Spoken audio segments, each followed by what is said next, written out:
Welcome to yet another edition of the Stats and Stacks podcast. Where today we're going over UFC 290, Volkanovski versus Rodriguez. First things first, make sure you give this video a like, hit that subscribe button. What are you waiting for? Give a follow over on Twitter, over on Instagram, over on TikTok, wherever there's social media. There's the Stats and Stacks podcast. Again, always a very, very quick overview.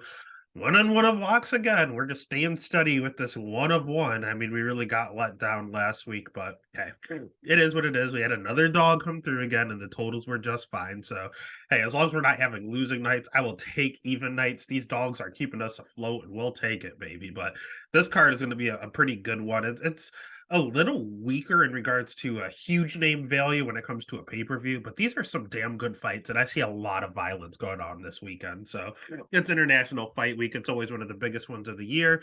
And it's just going to be a fun one. Two title fights on this card. It's just going to be an overall fun night in front of a crowd, a whole bunch of finishers, a whole bunch of newcomers. And again, we always make jokes saying if there was a title for each UFC, what would it be? Well, this one would be UFC 290 replacements because there's 14 fights on this card, and there have been replacements for God, like at least a solid 4 or 5 fights. It's insane. They did manage to keep everyone on the schedule, but they had to take some last minute guys that you never heard of that are just being brought to slaughter. But it is what it is. It's a pay-per-view card. And we still have some damn good fights along the way. And this should be a lot of fun with the violence. So let's go ahead and we'll just jump right into the very first fight of the night, which honestly should have some violence.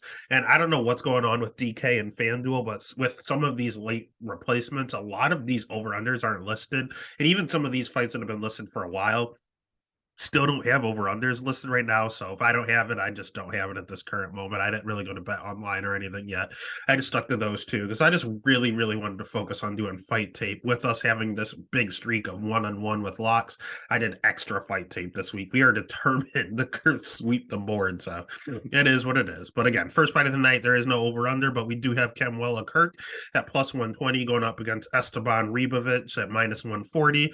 Over under, again, nothing right now. So let's just go ahead and start with Cromwell Kirk. He's someone in my mind that I kind of liked, but I think that's just because he trains at Fight Ready. He's predominantly a jiu-jitsu practitioner. He's good off his back, just got promoted to BJJ black belt. His wrestling's all right. He usually does I mean, it's just not the greatest. I mean, it's 50% takedown defense, so it's kind of 50-50 there. And offensively, he doesn't use it a lot. And his striking is fine. It's just very, very low volume. He's going to have a 6-inch reach advantage here, which is super nice, but he's also a little chinny and he's a little hittable. I mean, at the end of the day, he kind of plays jujitsu in an MMA world. He's only 29, so he can continually get better. Again, I say with these ages like 25 to 30, you're going to continue to get better. So technically, he could still be an improvement, and he has been in a really good camp with Siege and Fight Ready, but he kind of goes 50-50 on there. In regards to his record, it does concern me a little that he's been knocked out by Billy Q. Billy Q is not a power puncher whatsoever. He kind of gassed out against Damon Jackson and got submitted. That's not really great. Like, those aren't great UFC losses, to be quite honest with you. He lost a split to Bruno Souza. Bruno Souza is good, but Bruno Souza is that was the he got cut from the UFC. Like, I don't know. He's not that good. It's just he has some questionable ones on his record. But it is what it is. He's at a good camp. He's not a terrible fighter by any means. I just wish he threw a little more volume while he was on his feet. Because when he gets taken down, he usually just kind of plays jujitsu. On the flip side, Esteban is a ton of action on the feet, but he's also rocking a 47% takedown defense. So none of these guys are really that good of wrestlers. Esteban's 11-1. His lone loss coming in his last fight against Loic, which is a former training partner. So that was kind of probably weird for him taking it on short. He also fought Loic on short notice. Well, Loic was coming in short notice, but again, he wasn't prepared for him. He's only 27 years old, so he's getting better as well. He loves to go forward, and his jiu-jitsu is not the greatest. He just has a really, really good Kimura. That's all he has. I haven't seen him throw any other submission up but a Kimura, but he uses it to sweep a lot, and he does that because he has such poor takedown defense. Again, 47%. He's getting taken taken down all the time. I just wish I saw Kirk shoot more to feel good about him. Because when it's on the feet, I kind of give the advantage to Esteban. Esteban has a ton of power. He's a complete finisher. When you look at his record, round one, round one, round three, round one, all of his records are by finish. Literally every single one is by finish. So he's never won a decision. He's got a decision once, and his cardio held up. He slowed down a little, but he throws 100% into every shot, so justifiably so. But he, for someone that throws so much heat for 15 straight minutes, he had pretty decent cardio. So, and yes, he has a 47% takedown defense, but he always gets back up. He has been rocked a lot, but he never seems to go out. He gets cracked. He's a little hittable, but he moves forward and he wants to take your head off, and it's fun to watch. And I think he's going to do it again. So at the end of the day, I really, really, really want to bet Kirk. I think that he could win this fight. I just don't see enough volume, and I don't see enough offensive wrestling to have any confidence in a bet. So the pick is going to be Esteban, and I would end up betting Esteban. I wouldn't put him in a parlay or anything. It's going to be a close fight. But Esteban might go out there and get the finish, to be honest with you. Next fight of the night is another one without an over-under, and it's the same line, a very, very closely lined fight. We have Shannon Ross at plus 120 going up against Jesus Santos Aguilar at minus 140. Let's start with Aguilar. He's tiny. He has the smallest reach in the UFC, men's division at least. It's a tiny, tiny, tiny reach here.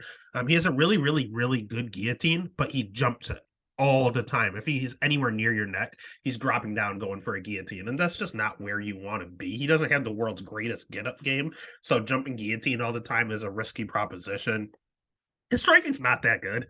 He throws a ton of hook. He throws with a ton of power, but it's not very technically sound. And he has those little T-Rex arms. He misses and whiffs in a lot of his shots.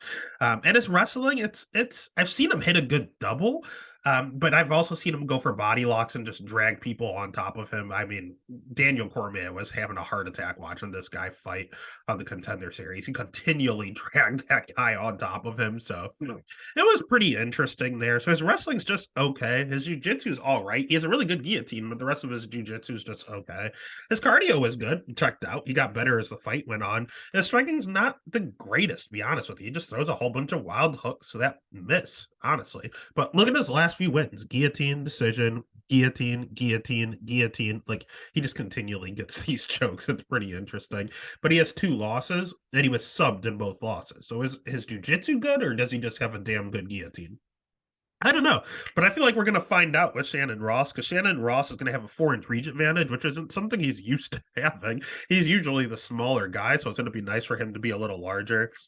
His wins, a little questionable, to be honest with you. He has 13 wins. He fought over on the regional scene. His wins, the kids aren't that good. I mean, 6-3, 5-3, 11-3 is fine. 6-2. 1-1, 5-5, like no big records that stick out. But on the flip side, his losses, he's not losing to terrible people. This kid was undefeated. He lost to Steve Urseg, who we have shown is good in the UFC. Vinicius Salvador is not the greatest, but he's in the UFC. He's UFC caliber, a good striker. And Clinton Rodriguez is an absolute animal. He just never makes weight. So he doesn't have any good wins, but he doesn't really have too many bad losses. His cardio is good. His striking is good, but he has been wrestling as of late. He's one of these guys that are really, really good striking, have an upbringing in striking, have found an MMA takedown, and have just gone back to the well with it over and over and over. He has a decent double. He has a lot of good clinch, dirty work, dirty boxing up against the cage. My only concern is that when he goes for doubles, he sticks his head straight into guillotines over and over and over. I watched him a million times shoots doubles. They go for a guillotine, they grab his neck, he picks them up, and he just fucking tosses them to the side. You don't like that approach going against someone who all of their wins are by guillotine. Stop putting your fucking head in the guillotine. So I don't know what's going to happen here. Ross is definitely has higher volume. He's the better striker. The wrestling is a wash. The jiu-jitsu, it's pretty much a wash, to be honest with you. Ross has more fights. He's fought the better people. Everything leans Ross outside of 2 things. He's a little chinny. He does get knocked out quite a bit. His last 2 losses were by knockout. He got clubbed and subbed by Steve Ursig. He doesn't have the best chin. and he also puts his head in fucking guillotines, which is the one thing Jesus does. So it's Jesus inside the distance, or it's probably Ross by decision. And I'll go ahead and lean with the latter. I think it's a 50-50 proposition, and you're going to have decent odds with Ross by decision. I think that's the way he gets it done. So the pick is going to be Ross, and the bet's going to be Ross as the dogs. Just don't get fucking guillotine. Do not put your head in that guillotine. Next fight of the night. It's going to be a little bit of a controversial take. We have Cameron Simon at minus 540 going up against Terrence Mitchell at plus 390. We don't have an over-under on this one because this is a short notice replacement here with Terrence Mitchell. You know what? Let's start with Cameron Simon because I have a bone to pick Cameron Simon. I hate this kid. I bet him in the Contender Series. He won me money. Huge underdog. It was a great win. He's super, super, super young. He is only 22 years old at the moment. Already has a fight. Already has 2 fights in the UFC and 1 at the Contender Series level. Striking's okay. He trains at CIT over with Driscus du Plessis over in South Africa. I mean, he's really just Driscus's butt buddy, to be honest with you. He's sporting a 40% takedown defense, and dude can't wrestle to save his life.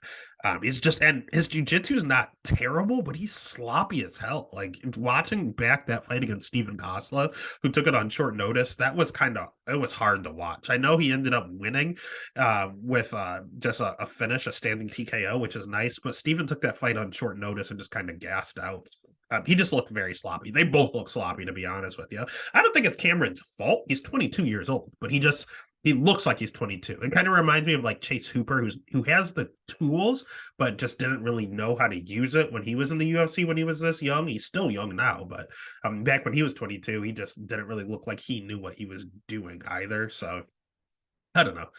It's weird. I think he needs some seasoning. I think he's in the UFC too early, and I think C-Rod was gonna hurt this kid. Like C-Rod was really, really, really gonna hurt this kid.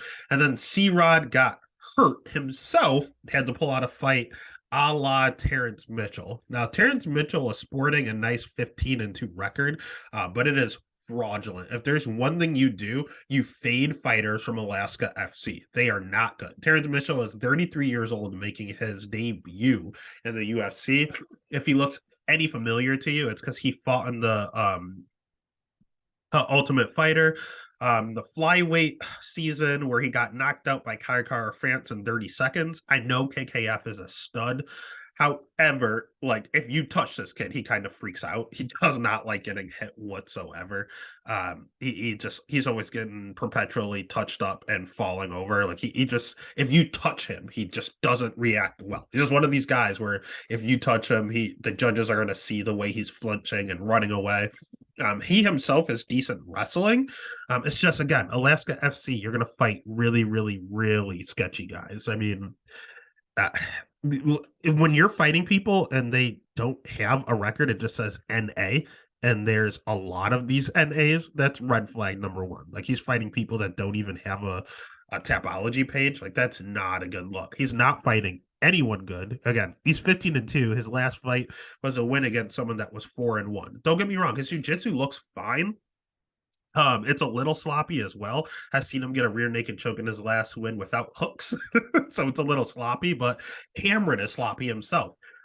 His wrestling is pretty good, and Cameron has 40% takedown defense. I like that. It's just Cameron has a huge advantage on the feet. And if he touches him, he's probably going out. And if he takes him down, he's going to have to submit Cameron. Can he do so? Yeah, he can. I truly believe in my heart of hearts that he can. Will he, coming in on short notice, making his debut?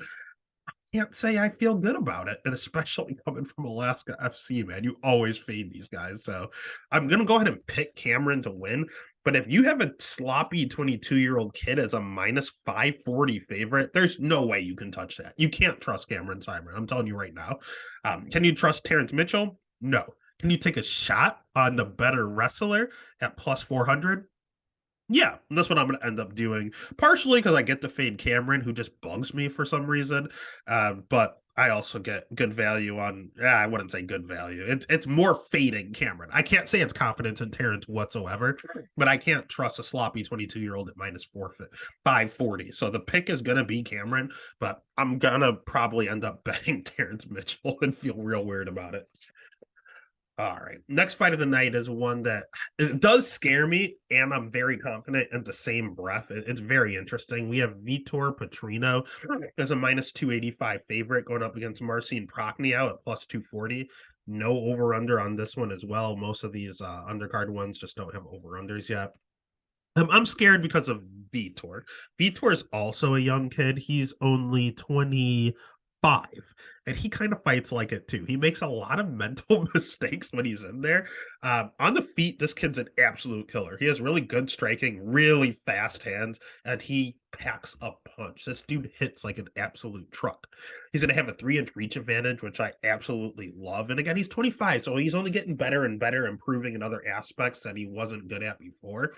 You fully see that in his last fight against against Anton Turkaji. I mean, he went out there and um he he did a lot of wrestling and a lot of grappling, and he put himself in a lot of bad situations where he had to just use sheer athleticism and explode. Like, this kid is kind of reminds me of the Yoel explosion. Like, Yoel Romero is not a good jiu-jitsu practitioner, but he can just explode out of shit if he has to. Kind of like the Derek Lewis "fuck you, I'm getting up" attitude. Like, he literally is just more, he's bigger, stronger, more athletic than you. His cardio, again, is kind of Yoel-esque. Like, he's not a gasser, but he does slow down, take like a minute break of doing nothing, and then comes back and hits you with a hard minute. Then he takes a break and he comes back and hits you with a hard minute. And he continually does this for 15 minutes. Like, he can go a full 15, and we've seen him do it. That Pleasure Man fight was really, really fun to watch. But it was sloppy. It was very, very sloppy. So if he fights anyone who has any semblance of a ground game, they're probably going to finish this kid. Good news is he's moving. He's not fighting anyone that has an semblance of a ground game. He's fighting Marcin Prachnio. This is definitely the UFC trying to get this Vitor kid a win. Because Vitor, they're trying to give him a highlight reel on a pay-per-view event in front of a crowd. Because Marcin Prachnio is known as having one of the worst chins in UFC history. Marcin has good striking, a good karate striking style, but the man is chinny. I mean, how many losses does he have? 6? Let's see how many of them are by knockout. So decision, knockout, knockout, decision. So he has 6 losses, and 4 of them are by knockout. Like, the dude is he just cannot take a punch to save his life. He has pretty decent volume, but he does slow down in his fights. And if Vitor wants to try his grappling prowess again, Marcin's only sporting a 42% takedown defense. I mean, Philippe Lens took him down with ease, so that's not the best look. He also has like a karate style, which usually involves evading. He does back up and he does throw kicks and some nice jabs and Superman punches, but he gets countered a shit ton. And Vitor throws really, really hard counters, very, very fast, and he's going to catch him. This is a total setup to give Vitor a highlight reel knockout. And although Marcin's chin has held up his last 2 fights, William Knight threw effectively 8 strikes the entire fight. It's hard to get knocked out when your opponent only throws 8 strikes. Fight before that, Philippe Lens wanted to wrestle, and he grapple fucked him. Marcin lost. His chin held up, but he still lost. So if Vitor wants to go out there and wrestle, I don't advise it, but I think he could still win. If he goes out there and strikes the whole time, he's going to catch Marcin and he's going to put him out. Now, Vitor's a little chinny himself. He has a little bit of an Usman chin situation going on. I've seen him rocked on 2 or 3 occasions, but Marcin doesn't hit hard. So again, this is a setup spot for Vitor. The pick is going to be Vitor. The bet's going to be Vitor. It might be sloppy, or he might go out there and look like an absolute killer. Let's lock him in, baby. Speaking of killers, we have Tatsuro Taira at minus 1,050 going up against Edgar Chavez at plus 700. Sorry, Tyrese at 700. No over under on this fight. I want to say Edgar's taking this on short notice. Because Taira was supposed to fight Kludson Rodriguez a week or 2 ago. Kludson didn't make weight. They're like, hey, we'll find you someone. Just stay here, Taira. We'll find you someone. So now he's on a pay-per-view card on someone that's taking this fight on 2 weeks' notice. So let's go ahead and start with Taira, because he's the one the UFC wants to push, and there's a reason he's a minus 1,050 favorite. Dude is phenomenal jujitsu. Very, very, very good Aljamain like jujitsu. If he gets your back, it's game over. He's finishing you or he's finishing the round on top, period. He's 23 years old, so he's only going to get better. The only his wrestling's not terrible. It's not great, but he'll chain enough takedowns together to get you down to the ground. And once he does, again, you're not getting up. The problem is his striking. He's very explosive, very, very strong. It looks like he hits decently hard. We just don't see a lot of his striking. He goes and he takes you down right away. Like there's no ifs, ands, or buts of what he's going to do. He's going to go. He's going to take you down. He's going to tap you out. He's going to ground and pound you, or he's just going to hold you down, and there's nothing you can do about it. I mean, he's 13-0 for a reason. The kid's good. He's very, very good, and he's someone the UFC wants to push. On the flip side, we have another young kid who's actually kind of impressive. When I went back and I watched his fight tape, the kid's good, man. He's only 27 years old and getting better himself. Edgar trains with the current flyweight champ, and Brandon Moreno over at El Train with Irene Aldana and that crew. He's one of these just your classic Combate America components. I mean, he's gonna have a 2-inch reach advantage here. His jiu-jitsu's not terrible. It is nowhere near the level of Tyra, but it's pretty decent. His striking, good. His striking's actually very, very good. He will have a striking edge in this matchup to accompany his 2-inch reach advantage. Only problem with him is he's a little hittable on the feet. Although he throws with heat on the feet and throws very effectively, he's one of these, the best defense is a good offense ordeals. So he's also out there to get hit as well. And he can slow down in this fight. Now, the main concern I have here, although I want to say this line is way off, at this point it's banana peel pricing. Shout out to Dogger Pass Podcast. Let's go ahead and maybe we should just take a shot on Edgar. He's rocking 50% takedown defense, and that's what gets me off of it. He's a pretty good get up game, very, very good get up game, but probably not against Tyra. And Tyra's wrestling is only okay, and it's definitely better than Edgar. So if Tyra can get him down, he's in some trouble, especially as someone that slows down historically on fights, taking it on shorter notice up against someone who's going to be on top of you, squeezing you with a body triangle. Like that's not a good look. It's basically a puncher's chance. Can he do it? Absolutely. I actually like this Edgar kid a lot. His fight tape looked great. Am I going to trust him here? Probably not. This does kind of remind me of the Joshua Van approach, though. I watched the fight tape. I liked Joshua Van, but I thought maybe it's just a little too much too soon, and Zalgas is going to eat his lunch. That wasn't the case. Could I be doing the same thing here? Absolutely. Am I going to pick Edgar? No. But I do want to keep an eye on him because I think he could be something in the future. So the pick is going to be Tyra. The bet's going to be Tyra, and it's probably going to be Tyra inside the distance because minus 1,050 is just too much juice to eat.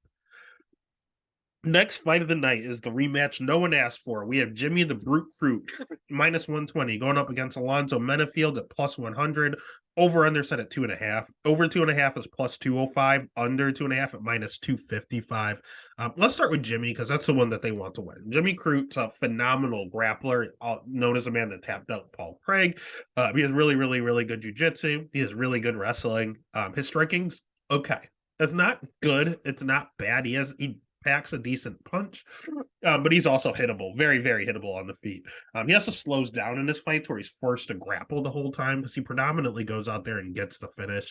We see him finishing Paul Craig. He goes out there and finishes Mendesis Bukakis. He finishes Michael Olyanjachuk. He goes out there and finishes Sam Alvey. Like he gets a lot of finishes, and when he goes to decision, he does have a tendency to slow down and touch, but he'll keep going. He'll fight while he's gassed. It's just he's a little chinny and hittable, and that's a terrible combination to have. Like if you can't take a punch, hopefully you're hard to hit, and he's not. He's very slow. He's very powerful, but he's kind of slow and lumbering, to be honest with you, especially for a 27-year-old. He's only going to get better. He's at that age where they have fast improvements really, really fast. I just don't know, man. It's wrestler versus striker. You always take the wrestler. He's the better jiu-jitsu practitioner. You want to take him. It's just we saw this fight, and Alonzo Menafield won, but had a point deduction. So I don't know, man. Menafield is 35 years old, so this is the finished product. His striking's okay, but he just has a ton of power. Like one of the hardest punchers in the UFC, not just his weight class, in the UFC. His takedown defense is okay at first, but he has a tendency to slow down, and when he slows down, he's a whole hell of a lot easier to take down. We saw it in the Jimmy Crute fight, his last fight with that draw. We saw it in the God, what fight was that? The Devin Clark fight. We just saw where he's really, really tough to take down, and then as soon as you get him into deeper waters, it's not as hard to do. So I don't know, man. Manafield's gonna have a 2-inch reach advantage here because of how the first fight went. Rematches usually aren't the same. So it went to decision last time, so it's probably going to be a finish here. Is Jimmy Crute going to go out there and just grapple fuck him like he did last time? I don't know, because that made him so tired. Is Alonzo Menafield going to go out there and try to absolutely starch him because he knows he can hurt this kid? He might. I feel like the right move is to pick Menafield. The right move is probably to bet Menafield, especially at dog odds. Then I thought maybe I'll just take the under and play it safe, but it's steamed at minus 255. I'm so torn on this fight. I can't pick a side. I'll go ahead, I'll pick Menafield, but I'll just eat the chalk at minus 255 at the other 2.5 and just throw it in a parlay. That's basically probably what I'm going to do because I have no idea which side is finishing, but I just see one of them doing it, probably in round one, to be honest with you. Next fight of the night, we have another hot take, baby. We got Yasmin Jauregui. Sorry, I can never say her name. Jauregui at minus 440 going up, or sorry, minus 410 going up against Denise Gomes at plus 310. Over under set at 2.5. Over 2.5 is minus 160. Under 2.5 at plus 130. Let's go ahead and start with the one that the UFC wants to win, which is Yasmin. Yasmin has good striking. She has 100% takedown defense. Her volume very, very high. We saw her put on a clinic against Estela Nunez as well as Yasmin Lucindo. She's only 24 years old, so she's going to be constantly improving. And she loves to march forward. Like, she does everything well. She came out of Combate as 2 UFC wins under her belt. The UFC sees really, really, really big things in her to the point where she had a co-main event her very first fight in the UFC. And she is exciting. She is fun. And it's very rare to see a female finisher. But man, she packs a punch. Her last win via knockout. She went to decision against Lucindo. Before that, knockout. Before that, knockout. Before that, a decision. Before that, knockout. Like, she gets a ton of finishes. I mean, she is undefeated, 10-0 with like 7 finishes. Like, she's an absolute killer. She's fun to watch. She's only 24. And she's going to be around for a long time doing big things. On the flip side, she's fighting someone who's just as young, actually even younger. She's Carol Rosa's partner here with Denise Gomes. She's only 23 years old. Her last win via knockout, brutal knockout of Bruna Brazil. She has a lot of knockouts on her record. So this fight should be an absolute banger. Please just keep an eye on that under being plus money at under 2.5 at plus 130. I could see this thing ending inside the distance. Why? Because just like Yasmin, Denise packs a punch. She has really, really good striking. She can be countered. I'm not a fan of that. I saw her get countered a lot in her last 2 fights, but she also likes to move forward. She's a little chinny, so she should be the underdog here. She's a little chinnier than Yasmin, but Yasmin got dropped in her last fight against Estela Nunez. So I've seen both these girls dropped. It's just Gomes did go out once in her very, very first fight. But again, that was in 2017. That was 6 years ago. She's 23 right now. So do that math. Yeah. She was only 18 years old. She didn't know what she was doing. She got knocked the hell out in her very first fight and hasn't been knocked out since. She's been rocked since. I've seen her rocked multiple times. But she seems to come to and be fine. She's just her wrestling's not terrible. I think she's a better wrestler here. Is she going to incorporate that? I don't know what she's gonna do. You think she would have incorporated it in her last fight against Bruna Brazil? She didn't. She just went out there and struck the whole time, and she put her out cold. But it was weird because she got countered as she got the knockout punch. They both threw a right hook. They both connected. Denise had a little more power on it and put her out cold. So Denise is fun to watch. I always bet her. There's something about her. I just like her. She's just a fun fighter. But I like Yasmin as well. So at the end of the day, I'm probably going to bet on Jessica Andrade Light and Gomes. So the pick is going to be Yasmin. She should be the favorite. I think she is good. I think this line is way off. this either people are disrespecting Gomes or they just think the world of Yasmin. But this should be a whole hell of a lot closer than this line is. So the pick is going to be Yasmin. The bet is going to be Gomes based on value, baby. And I'll ride with my girl. All right. Next fight of the night is another replacement. Short notice here, baby. We got Jack Della Maddalena, the UFC's new darling, going up against Josiah Harrell. This fight just got added. I really don't have odds on this one. I tried to do some research on Josiah, the muscle hamster. Didn't get a lot. Couldn't see a lot of his fights, just a lot of highlights. And what I saw is that he's a good wrestler. He's training out of the Matt Brown camp with Mark Coleman. I know he's a 155-pounder who packs a ton of power. I know he's 7-0. I just saw a lot of blast doubles and a lot of power hooks. That's really all I saw, to be honest with you.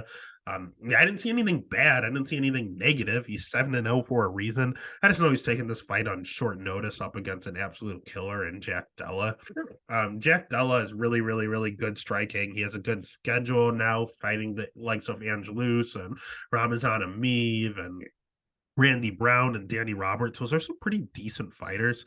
He lost his very first 2 fights and decided I'm never doing that again, and has been on a huge win streak.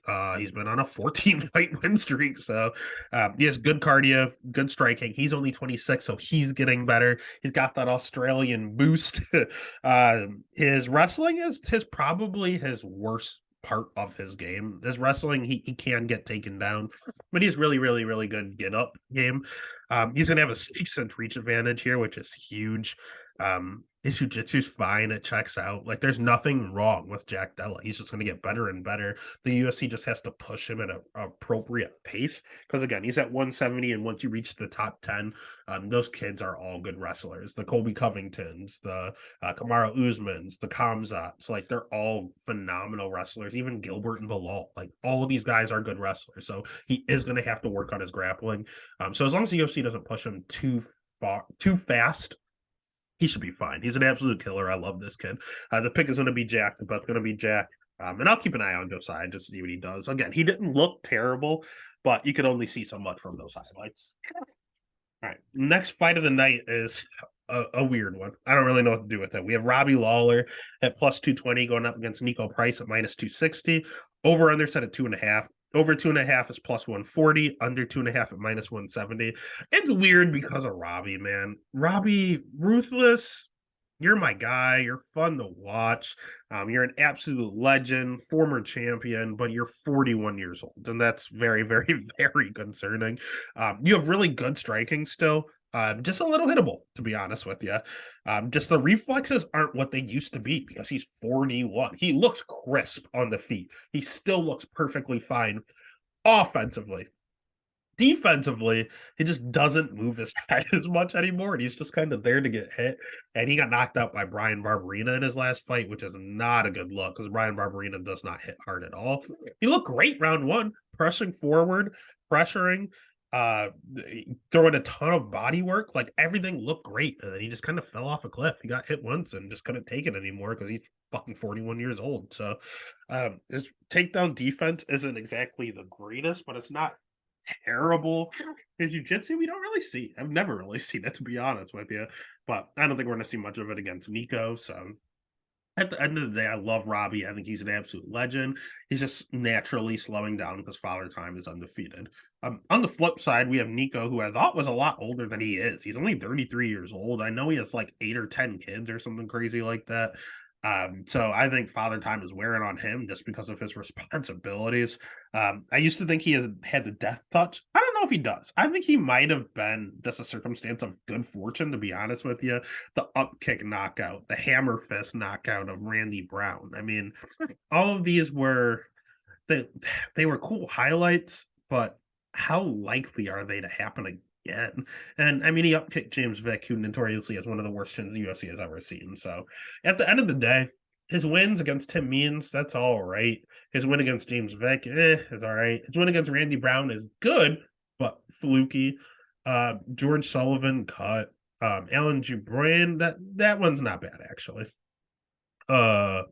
Brandon Thatch, like, not a ton of good wins, but his losses, Vasante Luque, good. Abdul Razak Al Hassan hits hard. Jeff Neal, Good. Vicente Luque again. Good. Michelle Pereira. Good. Phil Rowe. Phil Rowe's all right. He's not that great. So he has a lot of good losses. So if he fights someone good, he's going to lose. If he fights someone bad, he's going to win. What is Robbie Lawler? Robbie Lawler was good. Now he's fighting someone old. The last time we saw him fight someone old was Donald Cerrone, and he went to a draw. So I don't know. The right thing to do is to pick Nico. I'm definitely going to pick him to win. He has a 2-inch reach advantage here too. I like that a lot. And he will mix on the takedown once in a while. He's been slowing down his last few fights, and I don't know if I want to trust him at minus 260, especially against Robbie that does a ton of body work. I love that against people that have bad cardio. So I think this particular fight, I'm gonna get weird. I'm gonna get contrarian. I'm gonna pick Nico, but I'm gonna bet the over. Let me bet the over. I think Robbie might survive, and I think he might not put out Nico. Let's take the over at plus money, over 2.5. But this is one to probably just stay away from, or you can just go sheer dog or pass and try to just bet on the legend one last time because who knows if this is his last fight. All right. Speaking of last fights, we have Bo Nickel going up against Valentine Woodburn. If Valentine Woodburn isn't any good, this might be his one and only fight in the UFC. We have no odds on this one, as this one was even more recent than the Jack Della fight. So let's just start with the aforementioned Woodburn. He's someone that he's trained with Chris Curtis in the past, and he said he's hard to take down. Take that with a grain of salt. Chris Curtis can't really wrestle, so it is what it is. He's fought absolutely no one on the regional scene. He's 29 years old. He seems to have decent striking, but I should say he hits decently hard, but his striking did not look technical whatsoever. It kind of looked reminiscent of something you would see with two guys fighting at a bar. He's just swinging from the hip. Like it's not really anything technical, nothing fun to watch. His wins, not really any great wins. His best win is probably against Wesley Martins. He's not that good. He actually hasn't won a fight since. This Lewis kid, yeah, you see he's 30 and 16. What you don't see is that he's 42 and he's lost his last like 5 fights. And then the rest of these guys are 3-1, 3-1, 1-0, 0-2, 0-6. So he's fought terrible competition with losing records or old men.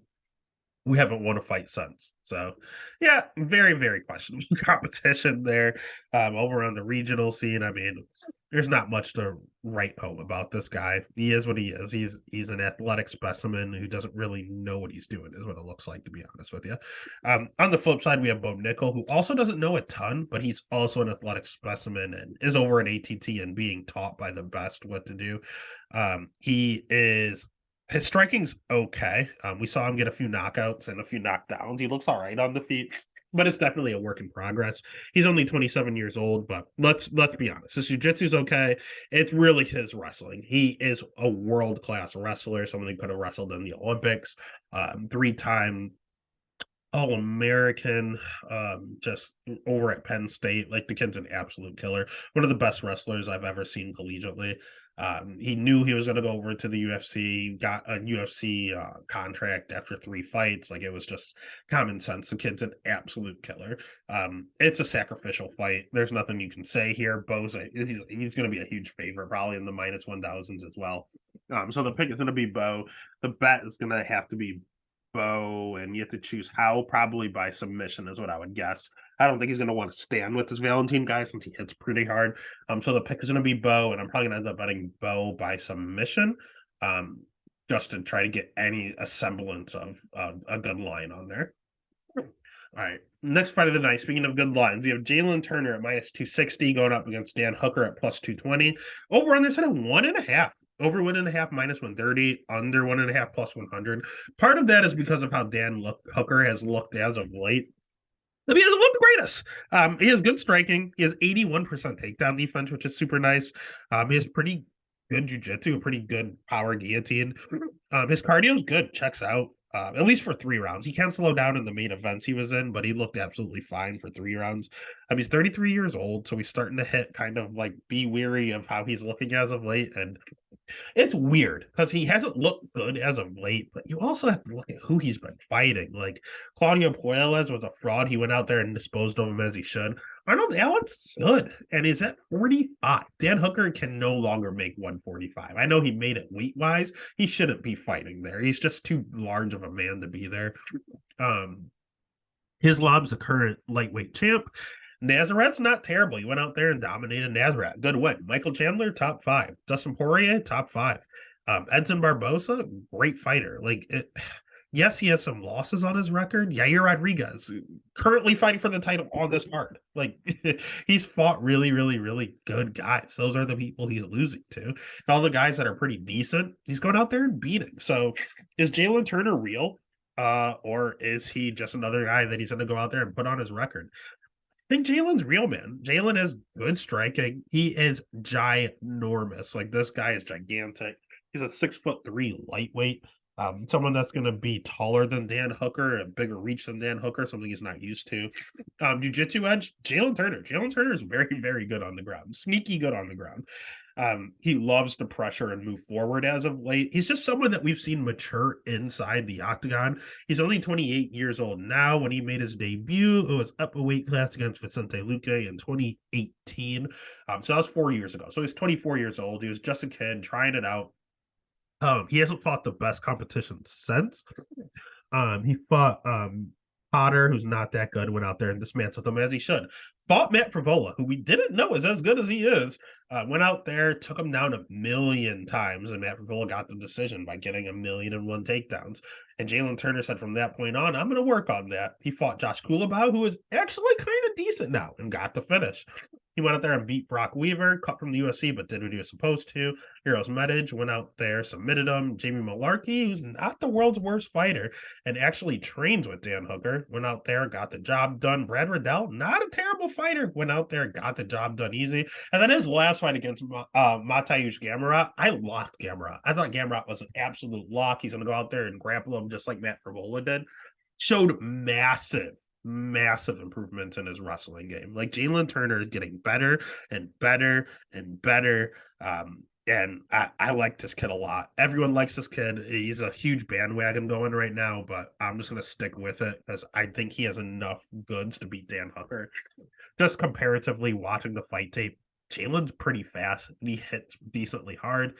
Hooker's crafty, but it's going to be very, very hard to be that crafty because he uses his length well, and he uses it a lot, and he's not going to have that against Jalen Turner. So if you're going to get into try to close the distance against Jalen, Jalen's ready for it. He throws those knees up the middle.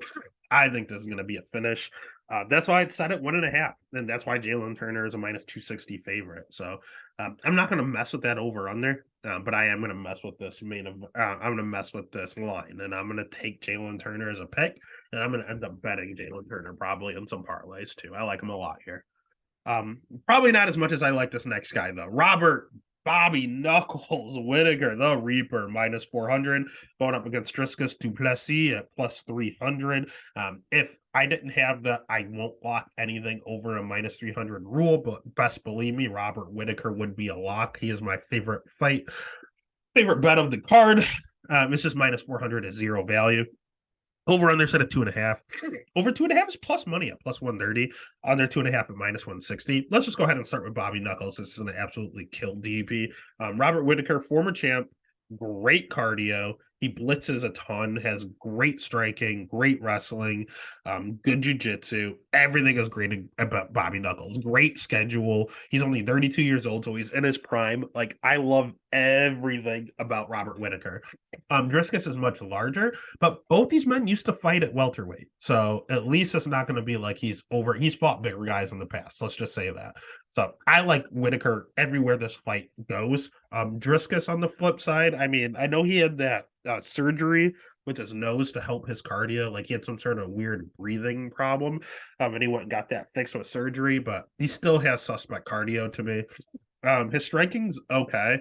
But it's a little overrated. It doesn't look good. He blitzes in as well. It just does not look as crisp as or as fast as when Bobby Knuckles does it.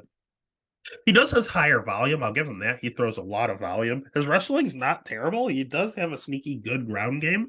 It's just I don't think he's going to be able to utilize that against Bobby Knuckles. If Yoel Romero is struggling to take you down, I don't think Driscus Duplessis is going to go out there and take you down with ease. He's going to have a 300 reach advantage, which is nice. It's just I don't know, man. He does have a decent power. It's basically a puncher's chance. He's not going to out grapple him. He's not going to out wrestle him. And when it comes to the feet, Robert the better striker. But I will tell you, Robert is a little chinny. He's been knocked out in the past, mainly at 170. But Izzy did knock him out, and Izzy's not exactly a power puncher. We saw him rocked against Darren Till, who's a former welterweight and not exactly a huge power puncher at 185. So Robert does have a little bit of a chin issue. However, he also took some punches from Yoel Romero, but he got rocked, but he also ate it and kept going. So I think Bobby will be just fine. So the pick is going to be Bobby Knuckles, and the world is going to be betting Bobby Knuckles. Next fight of the night, we have our first title fight. We have the rematch with Brandon Moreno, Baby Assassin. I love that nickname. Minus 195 going up against Alexander Pantoja at plus 165. Over under set at 3.5, actually. Over 3.5 is minus 180. Under 3.5 at plus 145. Let's start with the current champion, Brandon Moreno. Nothing bad to be said about him. He's very durable. He's a very good wrestler, very good striker, very good jiu-jitsu. He's going to have a 2-inch reach advantage here. He has really, really good cardio. Like, there's really nothing wrong with him, and there's a reason he's champ. He has championship experience. He's fought Figueroa 4 times. He's fought Brandon Royval. He's fought the aforementioned Pantoja. He's fought Kai Kara France, Juicy Vermega. He's fought literally everyone in the weight class. He's Sergio Pettis. Like, he's just very, very good. Dustin Ortiz, that's a great win. Like, the dude is just an absolute tank. He's good everywhere. I have nothing negative to say about Moreno. He's a great story. Everyone loves Baby Assassin Brandon Moreno. People discredit Alexander Pantoja, though. Alexander Pantoja, 25-5. He has not one, but 2 victories over Brandon Moreno. Pantoja has good striking. He has good jiu-jitsu. He has 67% takedown defense, but part of that is by design. He loves to work off his back. He's very, very good on the ground. So he'll occasionally let you take him down just so that he can go to the ground. His wrestling is the weakest part of his game, but he's pretty decent volume. Higher volume than Moreno would shock me. His cardio's okay. I've seen him slow. He's never gassed. He's a flyweight. He's a professional. He's good. But he has slowed down just a touch, but it's that forward pressure that I don't realize. I really genuinely did not realize how much pressure he puts on you and how much of a firefight he puts you in until I went back into the fight tape. Like, this dude does not take a step backwards. He goes forward nonstop. Very Davidson-esque. And who did Moreno have some issues with in the UFC? Davidson Figueroa. KKF, when he went forward against Moreno and pressured him backwards, he was winning that fight until Moreno hit that body shot and got the win. So Moreno does seem to struggle a little bit when he gets pushed back. And that's all Pantoja does. And Pantoja already beat him twice. Do I think Moreno has improved since they last fought? Yeah, a ton. I think he's honestly probably better than Pantoja right now. But let me tell you something. I wrestled in high school and I thought I was pretty decent, but there's this one man who I just could not beat. My senior year, I only had 8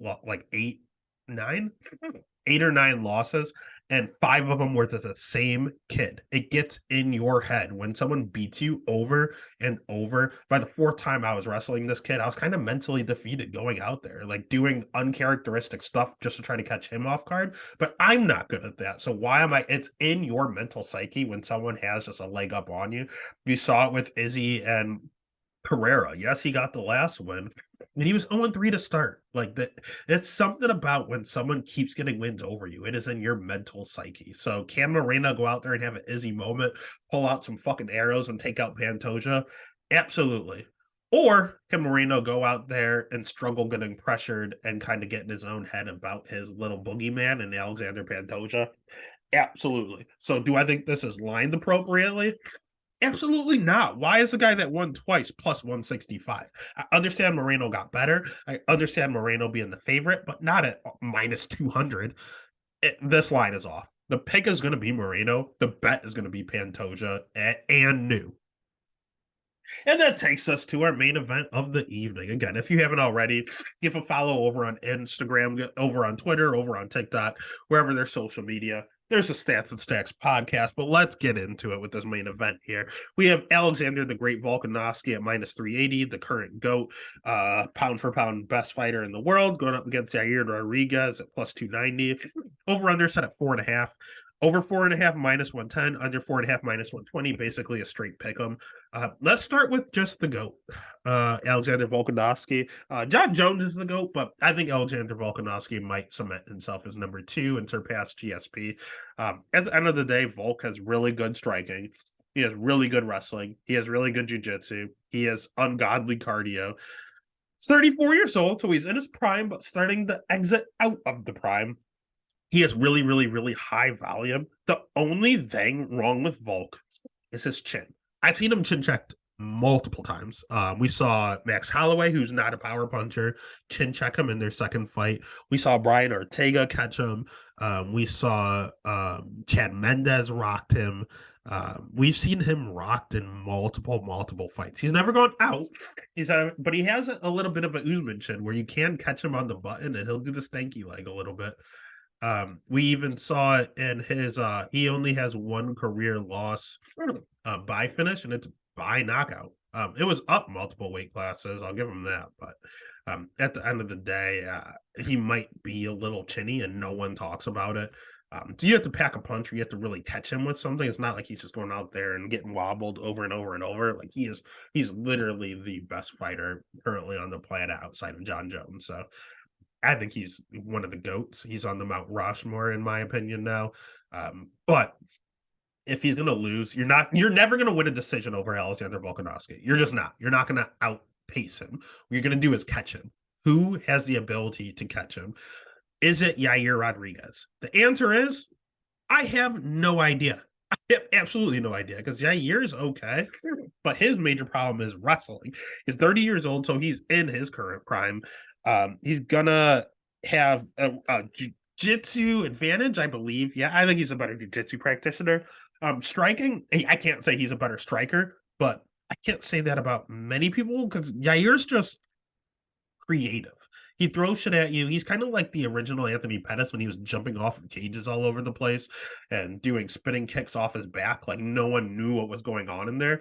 No one knows what the fuck Yair is going to do, because Yair doesn't even know. He's just throwing wild shit all over the place. We saw him in his last fight go out there and finish Josh Emmett, which we just saw with Ilya Taporia. Is not an easy thing to do. Yair's cardio's okay. He can slow down in his fights, but he never gasses out. He was perfectly fine. He looked fine in that Max Holloway fight last year. He can play jiu-jitsu a little bit when he's on his back. I don't like that. I want someone that's just going to get right back up, because if he's going to win this fight, he's got to finish Volk. And where is he more likely to do it? Probably on the feet than on the ground. Can he catch Volk in a submission? Yeah, we saw Ortega catch him in 2. Did he get the job done? No, he has really good defense, and he's not going to quit on himself. Can he take his legs out from under him and knock him the fuck out? Yeah, probably. Yair hits very hard, and he's very creative, and he kicks very hard, and you never know what you're getting hit with. I mean, the patent spinning back elbow, I don't even know how to describe it. The elbow he knocked out Korean Zombie with, where he ducked down and threw an up elbow, it was a no-look elbow knockout. Like, Yair does some wild shit on the ground and on the feet. It's just, he has good volume as well. It's his takedown defense that scares me. We saw him get big brothered by Frankie Edgar. Frankie Edgar took him down and beat the shit out of him until the ref had to go in and stop the fight. Or not the ref, the doctor had to go in and call the fight. So I don't know. We've seen Max on top of him dominating as well. He plays jiu-jitsu too much on his back. Yair needs to get the fuck up. He's so good on the feet. I know he's good on the ground too, but you're just letting minutes pass you by as you're on the ground. So if Yair is going to do it, it's going to be by knockout, or it's going to be by like club and sub. Maybe he can catch that. I don't know. Volk should go out there and absolutely dominate. I think minus 380 is probably a bargain on Volk. So what I'm going to end up doing, my gut is saying Yair might do it. I don't know why, because something in my gut, and the other thing is Volk is already openly talked about going up and fighting Islam again. Said he wants to beat Yair. He wants to fight Taporia. He wants to go back up and fight Islam. Stop overlooking people. Whenever people overlook someone, they seem to have a little bit of an issue. That's when they always get caught. So the fact that he's 2 fights ahead scares me. I don't like that for Volk. And if he's not paying attention, Yair's going to catch him with some crazy spinning no look shit that he catches everyone else with. So the pick is going to be Volk. I'm going to put Volk in almost every single one of my parlays at minus 380, and I'm going to hedge like crazy with Yair. This fight, you need to hedge. Yair is a madman. You need to hedge. So pick Volk, bet Volk in parlays, and hedge with Yair. It's the last fight of the night. Guarantee yourself some money. And that's UFC 290. Again, make sure you give this video a like, hit that subscribe, support your boy, and get paid doing it, baby. Let's get it.